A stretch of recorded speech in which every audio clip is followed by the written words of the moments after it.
नमस्कार. मी राहुल कुलकर्णी. राष्ट्रवादी काँग्रेसचं न्यायालयातलं जे काही प्रकरण आहे त्याच्यामध्ये ॲडव्होकेट आहेत बलविंदर सिंग सिंधू किंवा बलविंदर सिंग म्हणूया आपण. त्यांनी श्रीमती सुनेत्रा पवार यांना सल्ला दिला आहे आणि तो सल्ला हा बहुधा प्रफुल्ल पटेल यांच्या निवासस्थानी जी बैठक झाली त्या बैठकीतनं सुनेत्रा पवार यांना पण तो सांगण्यात आला. आणि आता ते जे पत्र जे माझ्या हातात आहे 10 मार्च 2026चं पत्र आहे. Submission of documents pursuant to the election of national president national convention of national Congress party.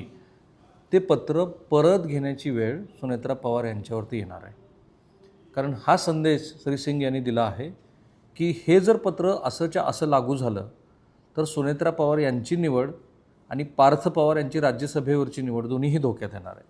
हे पत्र असं आहे, submission of the document pursuant of so and so. Respected sir, this is to inform that the commission that the election of the national president of the Nationalist Congress Party so and so. आणि पुढं ते असं म्हणत आहे, it is also requested that any correspondence made by any person on behalf of the party in this regard between 28th January 2026 and the date prior to the issuance of this letter may kindly be treated as null and ignored for all official purpose. Shri Ajit Pawar यांचं दुर्दैवी निधन झालं त्यापासून ते 10 मार्चपर्यंतच्या पक्षाच्या संदर्भातल्या कोणत्याही घडामोडीचं पत्र जर काहीही झालं असेल तर ते तुम्ही रद्द करा, असं पत्र सुनेत्रा पवार यांनी दिलं. आणि मग आता असं लक्षात येतं आहे की ज्याच्यावरून सुनील तटकरे हे नाराज आहे हे दिसतंच आहे. त्यांनी काहीही म्हटलं तरी त्यांचं आणि शिवाजीराव गर्जे यांचं वाजलं त्याबद्दलचंही स्पेसिफिक असं वार्तांकन माध्यमात सुरूच आहे. आम्हीही ते सांगितलं. शिवाजीराव गर्जे यांच्याबरोबर त्यांचं मुख्यत्वे वाद होण्याचं कारण 2 असू शकतात. एक, विधिमंडळाचं अधिवेशन सुरू असताना राष्ट्रवादी काँग्रेसनं जी बैठक बोलावली, खरं तर त्या बैठकीचा हेतू हा राष्ट्रवादी काँग्रेसवरती जी टीका होते आहे त्याला कसा प्रतिवाद करता येईल असा होता. पण राष्ट्रीय अध्यक्षांना त्या बैठकीची कल्पना नव्हती. कारण आता असं आहे की इतक्या सगळ्या घडामोडी राष्ट्रवादी काँग्रेसमध्ये घडत आहेत त्यामुळं कदाचित ते राहिलं असेल. पण त्याचा अर्थ फारच वेगळा काढला गेला. 2 टप्प्यामध्ये राष्ट्रवादी काँग्रेसच्या आमदारांना बोलवलं होतं. एक टप्पा 3 ते 4 आणि संध्याकाळी 6 ते 7. त्या आमदारापैकी काही मंडळींनी सुनेत्रा पवार यांना फोन केला आणि त्यांना विचारलं की या बैठकीला आम्ही जाऊ का. त्यावेळेला सुनेत्रा पवार म्हणाल्या की मला या बैठकीची कल्पना नाही पण तुम्ही जा. आणि नंतर मात्र देवगिरीवरून याच आमदारांना पुन्हा बोलवून घेतलं आणि तिथे पहिली ठिणगी पडली शिवाजीराव गर्जेंच्या त्या कृतीनंतर. आणि आत्ता पण असं दिसतं आहे की हे जे पत्र जे आता मागं घेण्याचा सल्ला राष्ट्रवादी काँग्रेसच्या विधिज्ञ मंडळींनी सुनेत्रा पवार यांना दिला आहे, ते पत्र हे नेत्यांशी चर्चा न करताच दिलं गेलं आहे. सुनेत्रा पवार यांनी पाठवलेलं पत्र पक्षातील वरिष्ठ नेत्यांची सल्लामसलत न करताच पाठवल्याची चर्चा होतीच. हे पत्र पाठवण्यामागं खासदार पार्थ पवार यांनी महत्त्वाची भूमिका बजावल्याचं वेगळं माध्यम म्हणत आहेत. या सर्व प्रक्रियेत पक्षातील वरिष्ठ नेत्यांची चर्चा न झाल्यानं नाराजीचा सूर आहे. पार्थ पवार यांनी काही आर्थिक बाबीचे प्रश्न पक्षातल्या नेत्यांना विचारले. मला त्यांची नावं सांगायची नाही आहेत कारण व्यक्तीचं चारित्र्यहनन करणं हा आपल्या प्रसारणाचा हेतूच नाही आहे मुळात. पण प्रश्न विचारले गेलेत, मंत्र्यांना विचारले गेले, तुम्ही पक्षासाठी जे काही ठरलं होतं आर्थिक अंगाने पण ते तुम्ही पूर्तता केली आहे का त्याची. आणि असं लक्षात येतं आहे की ती पूर्तता केली नाही. एक 2 ठिकाणी पार्थ पवारची भावना अशी झालेली असू शकते की अजित पवारांच्या स्वभावाचा कोणी गैरफायदा घेतला आहे का. काही नेते मंडळींनी निवडणुकीच्या प्रचारादरम्यान जी प्रचाराची बिलं पक्षाला लावली त्यातल्या एका नेत्याचं बिल 18.5 कोटी रुपयाचं आहे.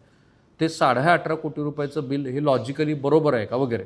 आणि मग पक्षाच्या खात्यावरती नेमका निधी किती आहे. काल एका हॉर्सेस माऊथनी मला सांगितलं की केवळ 2 लाख रुपये निधी आहे. आता कुठल्या नेमक्या खात्याच्या वरती तो 2 लाख रुपयाचा निधी. तर हे सगळं असं वाढत गेलं आणि ते पत्र दिलं. ते पत्र दिल्यानंतर मग आता असं झालं आहे की मुळात सुनेत्रा पवार हे जे 28 जानेवारीचं जे पत्र आहे त्याच्यानंतर 16 फेब्रुवारीला आयोगानं जे पत्र दिलं होतं ते आता रद्द झालं. 16 फेब्रुवारीला पत्र काय दिलं होतं तर सुनेत्रा पवार यांची राष्ट्रीय अध्यक्षपदी झालेली निवड आणि पार्थ पवार यांच्या राज्यसभा खासदारकीसाठी पक्षाकडून सादर झालेली कागदपत्र.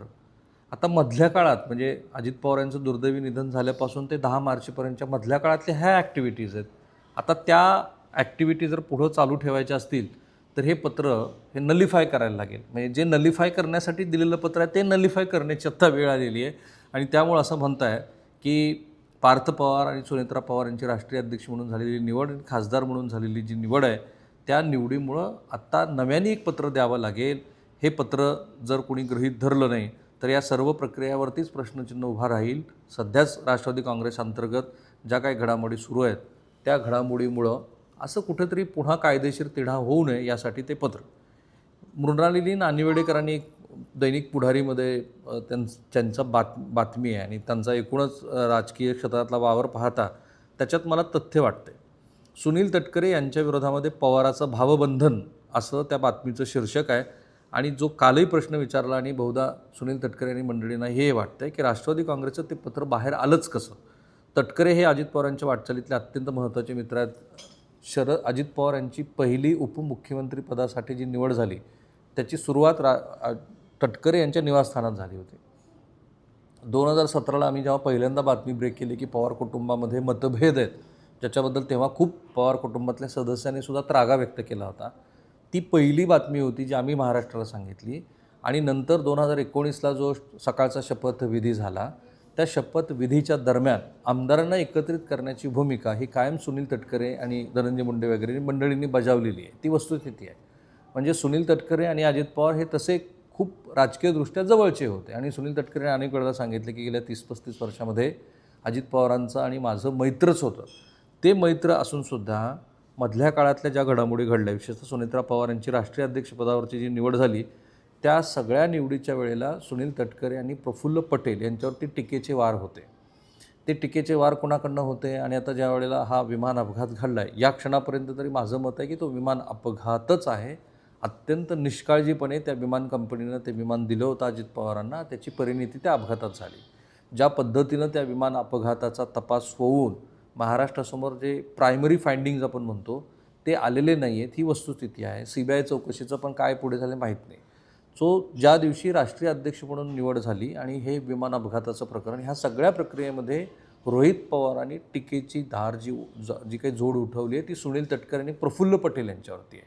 आता ती उठवल्यामुळं या पत्राच्या संदर्भामध्ये सुद्धा ही जी बातमी आहे ना की सुनील तटकरे यांच्या विरोधामध्ये पवाराचे भावबंधन, त्या भावबंधनचा संदर्भ या बातमीप्रमाणे ही सगळी माहिती ही पटेल तटकरे यांची पकड कमी करण्यासाठी पत्र फोडून ती केली आणि त्याच्यामध्ये पार्थ जय आणि रोहित पवार हे पवार कुटुंबातल्या तिसऱ्या पिढीतले पवार एकत्रित आलेत अशी शक्यता या बातमीमध्ये व्यक्त केलेली आहे. आणि त्याच शक्यतेवरती कदाचित तटकरे आणि प्रफुल्ल पटेलचे जे कोणी त्यांना मानणारे किंवा त्यांना स्वतःलाही असं वाटू शकतं की पत्र बाहेर कसं आलं, कारण सुनील तटकरेंनी हा प्रश्न विचारला. ह्या कॉन्टेक्स्टमध्ये ती बैठक जी झाली होती, ज्या बैठकीतनं अविश्वासाचं वातावरण वाढीला लागलं आणि आत्ता ह्या टप्प्यावरती ते येऊन ठेपलं आहे की कोणी काही जरी म्हणत असलं तरी राष्ट्रवादी काँग्रेसमध्ये अविश्वासाचं वातावरण मोठ्या प्रमाणात आहे. स्पेशली त्या वातावरणामागं आर्थिक मुद्दे अधिक कारणीभूत आहेत. याबद्दलचे तपशील हळूहळू येतच आहेत. ते जसे आणखीन व्यापक पातळीवरती येतील त्यानंतर आम्ही तुम्हाला ते आणखी सविस्तरपणे सांगूया. तुर्तास थांबूया.